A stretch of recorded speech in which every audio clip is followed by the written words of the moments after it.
Hello friends, welcome back. Junior with Classic VW Bug. Today this video is about Sunny the Super Beetle. This is my 1971 Super Beetle. As you remember, how I started my channel was with this car. So I did have an issue. As you can see, I have the bonnet open, and the problem was that my release cable that locks the bonnet was not working. Three reasons that I will share with you here in a bit, but I wanted to give you sort of like a summary of what happened and how I got into fixing it, because as I was initially recording some of the video clips when I was doing the work, I feel like I didn't do a very good job at recording it because I was more focused into trying to solve the problem, and it really took me a little bit of time to actually brainstorm and understand what was the problem I was having, until finally today I figure out what was the main problem as to why it was not locking the bonnet. So the bonnet was actually closing fine, it was just not locking it.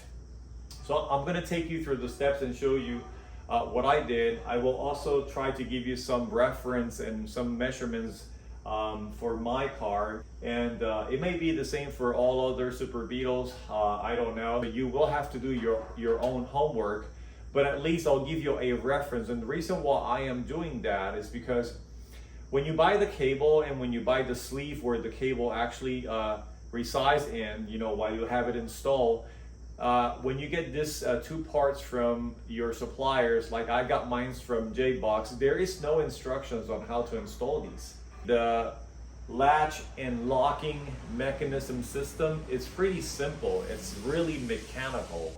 So I'm going to explain how it works. So basically you have to picture a big hole, right? Like this. So I'm using this tape, and it's actually on a flat, or if you have a Beetle, it's probably going to be like that. But on my car, it's sort of like more flat than like that, okay? And then you have a plunger. The plunger, so we're going to use this screwdriver. The plunger comes down and align in that hole, right? And then there is a sort of like a little gate that basically latches it, oops, like that, and it locks it in place, okay? Now, the end right here is attached to a wire. That's the wire that a lot of times breaks and you cannot open your bonnet, okay? So that wire goes all the way like that, and then it goes to a little lever that it's inside the glove compartment, that when you pull it down, it basically does this. Opens like that, and then you can actually open your bonnet. That's a simple explanation, okay?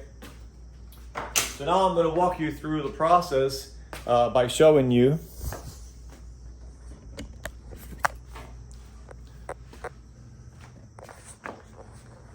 So here's the wire, and obviously this is the sleeve, right?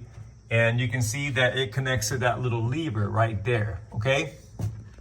In order for you to actually replace this cable, if it's broken, you have to remove this glove compartment here. And you see this little bracket right here? It applies pressure against the edge of the opening in the glove compartment, and it stays right there. That's basically it. That simple. There's a screw down in here. You have to take that screw out, you lift this piece of metal, and then you pull this, okay? But that's not the only thing that you have to actually remove. If you have fresh air box, which is actually functional and is working, you have to remove the little sleeves. You can either push them in, or if you don't have them, I mean, if you have rubber pieces, then you can just slide the rubber pieces out.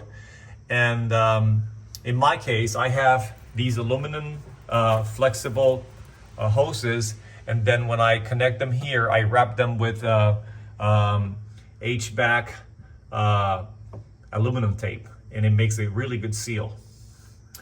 Okay, so I left this here uninstalled so you can see that it's a tedious job, okay? I'm not gonna say it's not an easy job. In reality, it's a easy job. It's just complicated in terms that you have to remove a few parts in order to get to it, okay? So you have the little lever right there, and I'm gonna show you the one that I removed. And then you have the sleeve right here. And one of the most important things here in this system is being able to actually anchor it, to anchor the sleeve, okay? And mine was missing that there. I came up with the idea to install that little copper bracket right there. I wasn't sure how this line ran because in the first place, mine wasn't operational. So I'm not sure if whoever was the previous owner of the car did ever used it or it was functional or not. So I sort of like used my instinct, and then I attach it here also. I added this little copper clip right here also to hold that in place, and then I pinched it. And if you keep running the line, it gets to this anchoring point right here. That's factory, and I'm pretty sure at some point it had more than that. But again, whoever actually did the paint job on this car when they had it, when I bought this project from somebody, maybe they were there, maybe they removed them, I don't know. Okay, so the next few steps are pretty important, and then I'm gonna actually try to do a simple explanation here. But this wire here,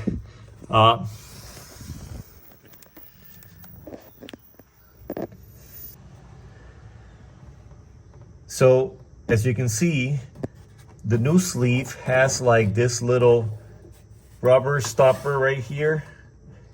So I just use common sense and install that in that direction. Like I said, there's no explanation on how to install it. Then that wire runs through that latching mechanism, and it goes into that set screw that you see there. And then once you get it through, you have to pull the wire to apply tension to it and then tighten the set screw. Okay, so here you can see, again, I added that support, and over here I added that second support, ran it through the factory OEM support, and overall I can tell you that my sleeve, that clear tube that you see there, I cut it to about 5 feet 10 inches. And finally, with some trial and error and some adjustments, I ended up with a tube that was 5 feet 5 inches. But I recommend that you check yours and do the trial and error like I did. I did research in my book, and I did learn something from the book. The book tells you when you install the wire to bend it. It makes sense. Bend it and then, tight the set screw up here through the little opening hole right there. So that problem is resolved. Now, the small gate that you see there, it goes in and out, okay? So that's resolved. The other issue I was having was that for some reason the plunger was not looking like it was long enough. It didn't make sense to me because to my understanding, these plungers are the same length for either a Beetle or a Super Beetle. So I started like fiddling with it. I sort of like fabricated a all-thread rod coupling by welding like about 3 nuts together, and I got it to work. But it still didn't make sense to me that it was not long enough to engage the latch. It didn't make no sense. So I kept looking into the body of the car, obviously the front nose right here, and I realized that this front end here, whoever did the body work on the car, remember when I bought this car, it had already been painted. It had no wiring, no lights, no glass. It was basically a shell, just a painted shell, and I finished all of the work on it, and I did some additional body work repair in the rear where the firewall and the under the rear seat. I actually replaced all of that. There's actually a video that I did on how I repair that and how I replace that section. So what I end up doing, I got two hammers, two rubber hammers, and I stuck one through here and one through here. And I started to pry little by little until I got this as straight as I could without damaging the paint. I still did shift it here a little bit, but you know what? Whatever. And then here you can see where like some of the paint over this mechanism, this latching mechanism actually cracked, and you know it's now peeling. So no big deal. I'll just go back and maybe paint that black so that it doesn't look so obvious. But anyway, so I brought this up to be as straight as I could. You can see here where like there when I was hitting it first, I used one of my my dies, one of my body dies, and I was hitting it, and it actually put a dimple there. So, and then you can see here where it seems like at some point this was pounded down instead of going up, and here, but now you can still see right here some of the bend that way. This steel needs to come up higher.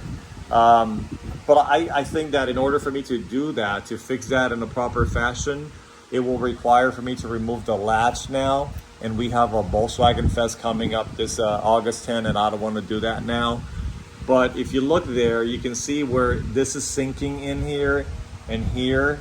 So it actually needs to come up higher, right in between my two fingers right there. That still needs to go up. However, I am satisfied in the sense that I was able to get it to work, and now I can close the bonnet, and it will actually lock it and unlock it from the glove compartment. Okay. Yes, I had to remove the fresh air box, and I have to put it back on, you know, but at least now I know that this is functional and it works. So I'm gonna go ahead and show you. I still have to do some lubrication. I'm gonna put some white lithium grease in there as well, but let me go ahead and show you. So now we bring this down, and you can hear how it latches. You see how I am pressing this here and it won't open? But if I go inside the car now,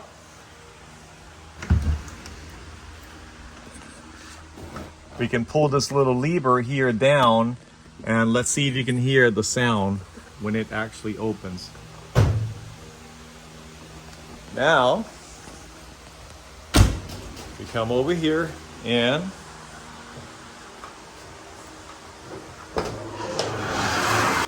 she opens. All right, so I got to put all of that back together. I'm not going to bore you to death watching me installing that. I also have to reroute back my cables back into the glove compartment to install my aftermarket radio that I have inside the glove compartment. So let me go ahead and do that. I won't do that in the video, so I'm going to leave it right there. Okay, friends, so if you made it this far into the video, I want to thank you for that. If this is the first time that you are watching my channel, don't forget to like, share, and subscribe. Until then, this is Junior with Classic VW Bucks. Junior out.